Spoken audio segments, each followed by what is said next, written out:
नमो तस् भगवतो अरहतो सम्मा संबुद्धास चित्तेन नियती लोको. आजचा विषय या जगात यशस्वी होण्याचा मूलमंत्र. यशस्वी होण्याची आशा प्रत्येकाच्या मनात असते, कारण यशाचा संबंध सुखाशी जोडला गेला आहे. पण आर्थिक, सामाजिक व राजकीय जीवनात भौतिक यश संपादन करणाऱ्या लोकांच्या जीवनाचे निरीक्षण केले तर ते सुखी समाधानी असतीलच असे वाटत नाही. कारण उच्च शिक्षण आणि मोठी पदं भूषवणारे लोकच भ्रष्टाचार आणि गैरवर्तनाच्या भानगडीत अडकून पडल्याची अनेक उदाहरणे आपण वृत्तपत्रातून वाचतो, टीव्हीवर पाहतो. यावरून आपण समजू शकतो की आपली यशाची संकल्पना ही सुख समाधानाच्या आधाराने उभी असली तरी त्याचे गमक आपल्या अंगबळणी पडलेले नसते. लिओ टॉलस्टॉय म्हणतात, the distance you have gone is less important than direction in which you are going today. आपण कुठे पोहोचलो त्यापेक्षा आपण कोणत्या दिशेने जात आहोत हे जास्त महत्त्वाचे असते. केवळ गरजापुरती हा आपल्या जीविताचा हेतू नाही, तर एक सुसंस्कृत जीवन घडवणे हा हेतू आहे. आणि हे जीवन घडविण्यासाठी आपल्याकडे उचित विचारांची दिशा असली पाहिजे. यशस्वी जीवनाचे काही पैलू आहेत, ते अशा प्रकारे.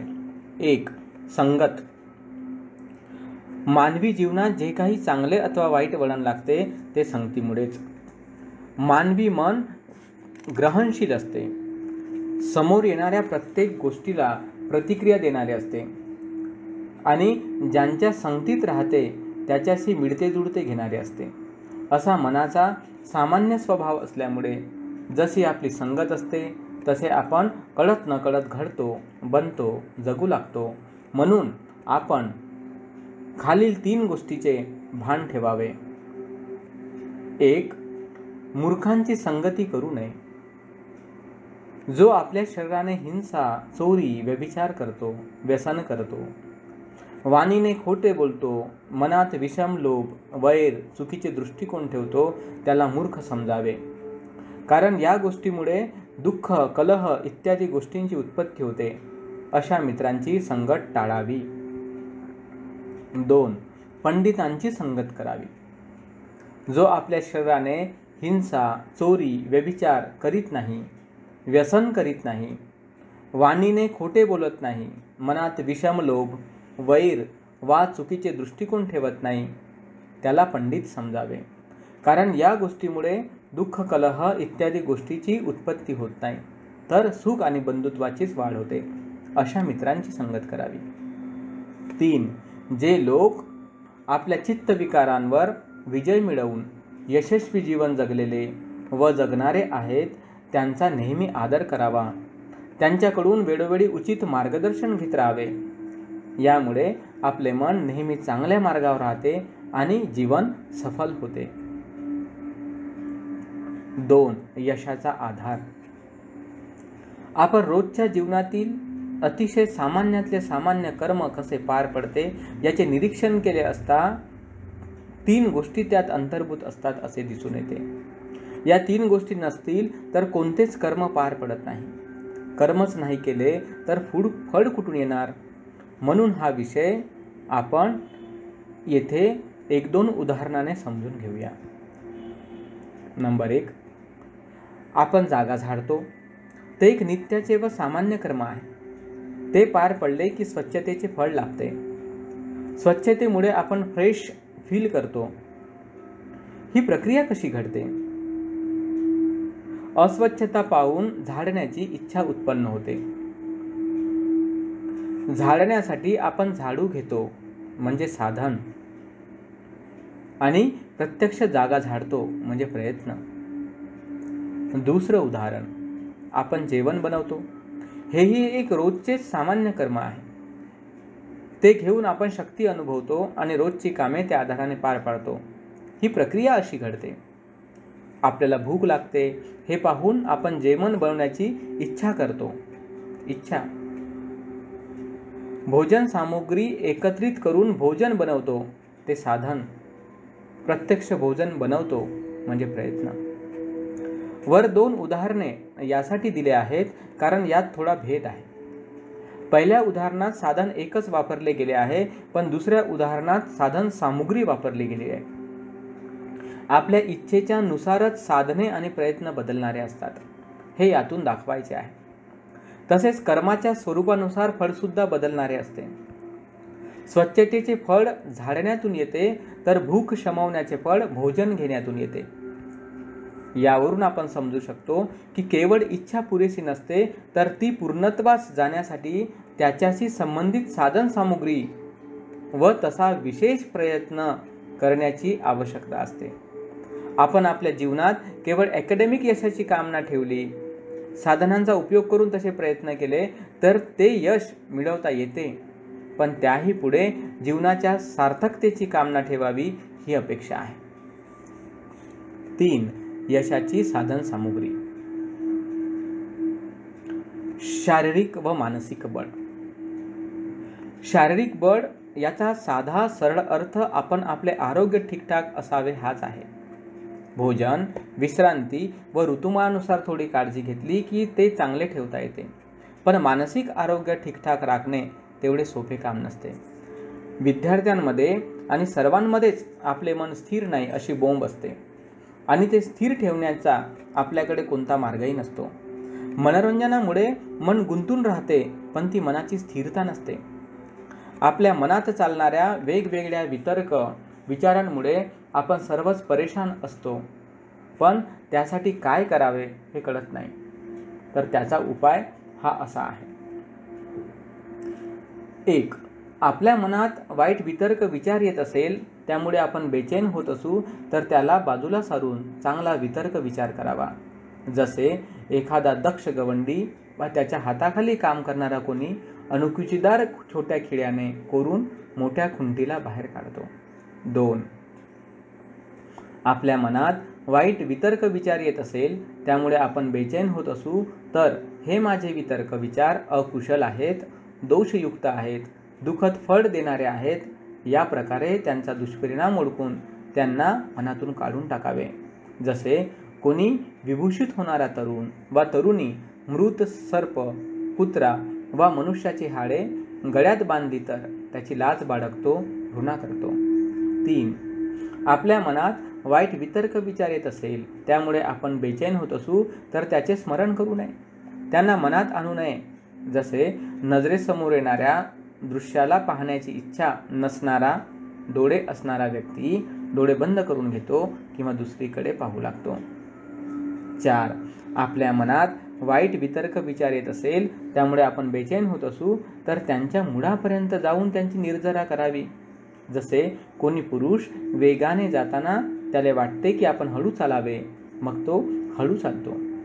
हळू चालताना त्याला वाटते की आपण बसावे, मग तो बसतो. बसला असता त्याला वाटते की आपण लेटावे आणि तो लेटतो. 5. आपल्या मनात वाईट वितर्क विचार येत असेल, त्यामुळे आपण बेचैन होत असू, तर ठाम निर्धार करून त्यांना घालवून लावावे. जसे कोणी बलवान पुरुष दुर्बल पुरुषाला डोके, मानगूट वा खांदे पकडून निग्रहित करतो, परास्त करतो. या 5 पद्धतीने आपल्या मनातील बेचैन करणाऱ्या अकुशल वितर्क विचारांना आपण मनातून काढून टाकू शकतो. यामुळे आपले मनोबल वाढते, मन निर्विकार होते, स्थिर होते. नैतिक बळ. आपल्यात वर्तन, बोलचाल व मानसिक पातळीवर कमकुवतपणा असतो. शारीरिकही व्यंग असू शकते किंवा एखादी गोष्ट आपल्याला येत पण नाही.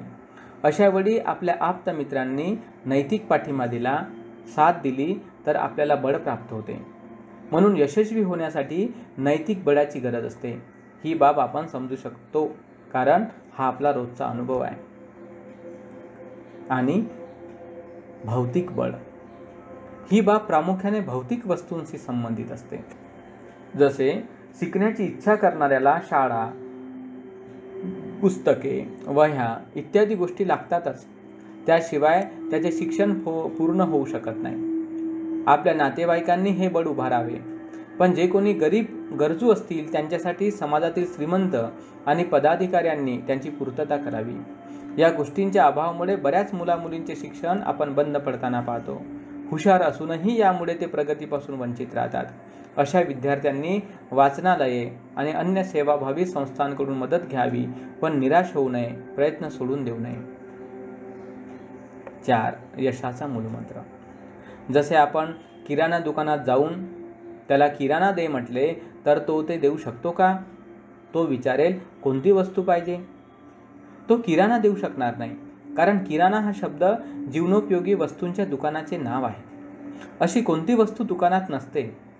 त्याचप्रमाणे यश नावाची अशी कोणतीही गोष्ट नसते, तर ते यशस्वी बनवणाऱ्या गोष्टींचा समुच्चय किंवा परिणाम असतो. ही प्रक्रिया सतत चालणारी असते. म्हणून यासाठी लागणाऱ्या गोष्टींवर ठाम श्रद्धा ठेवून तसे कर्म केले की त्याचा परिणाम स्वरूप ते लाभतेच. आपण एखादी भाजी बनवतो, ती खातो. त्याची चव ही एकाच पदार्थाची नसते, तर प्रत्येक पदार्थाचा अर्क त्यात उतरून एक वेगळीच चव तयार झालेली असते. तसेच जीवनातील यश अपयशादी गोष्टींचे आहे. येथे यशाचा मूलमंत्र दिला आहे. कोणत्याही स्वरूपाचे यश आपण या मंत्राने मिळवू शकतो. जसे माती हे मूलतत्व आहे, पण त्यापासून आपण वेगवेगळे भांडे बनवू शकतो. त्याचप्रमाणे या मंत्रांचा उपयोग करून आपण आपल्या जीवनातील भौतिक, सामाजिक, शैक्षणिक इत्यादी कोणत्याही प्रकारची प्रगती साध्य करू शकतो. आपल्या प्रत्येकाच्या मनात यशस्वी होण्याची आशा दडलेली असते. यशस्वी होण्यासाठीच आपण सर्व धडपडत असतो, पण यशाचा मार्ग कळत नाही. कोणी काही सांगितले की आपण तसेच करतो, पण त्यामुळे यश लाभेलच असेही नाही. म्हणून महान यशस्वी भगवंतांनी सांगितलेल्या गाथेला आपल्या यश आणि वैभवाच्या दृष्टीने हेतूने स्पष्ट समजून घ्यावे. हा यशाचा मूलमंत्र असा आहे. उत्थानवतो सतीमतो शुचिकम्मस्स निसम्मकारिणो संयतस्सच्च धम्मजीविनो अपमत्तस्स यशोभिवड्डती. उद्योगी, जागरूक, पवित्र कर्म करणारा, विचारपूर्वक कामे पार पाडणारा, संयमी, धर्मानुसार जीविका चालविणाऱ्या अप्रमादी मनुष्याचे यश वाढत राहते. उत्थानवतो म्हणजे साधना व ध्येयाच्या उन्नतीमध्ये सतत प्रयत्नरत राहणारा. सतीमतो म्हणजे स्मृती संपन्न, सजग. शुचिकम्मस्स म्हणजे निर्दोष आणि निरपराध काया, वाचा व मनाच्या कर्माने युक्त असा. निसम्मकारिणो म्हणजे जर असे काम केले तर असे होईल, अशा प्रकारे कार्यकारांसंबंधाचे रोग निदानासमान सर्व कर्तव्य कर्मावर विचार करून निर्धारपूर्वक कार्य करणारा. संयतस्स म्हणजे वागण्या बोलण्यात संयमी आणि आरोपरहित असणारा. धम्मजीविनो जरी गृहस्थ असेल तर तुलाकूट इत्यादी फसवणूक करून जीविका धनधान्य कमवण्याचे कार्य सोडून कृषी, गोपालन इत्यादी काम करणारा. आणि प्रवर्जित असेल तर वैद्यकर्म वा दूतकर्म इत्यादी गोष्टी सोडून धर्मपूर्वक भिक्षाचर्येने जीवनयापन करणारा. अपमत्तस्स म्हणजे अप्रमादी असणाऱ्याचे. यशोभिवड्ढती म्हणजे भोग, ऐश्वर्य, कीर्ती आणि रूपवर्ण प्राप्ती यालाच यश म्हणतात, ते त्याचे वाढते.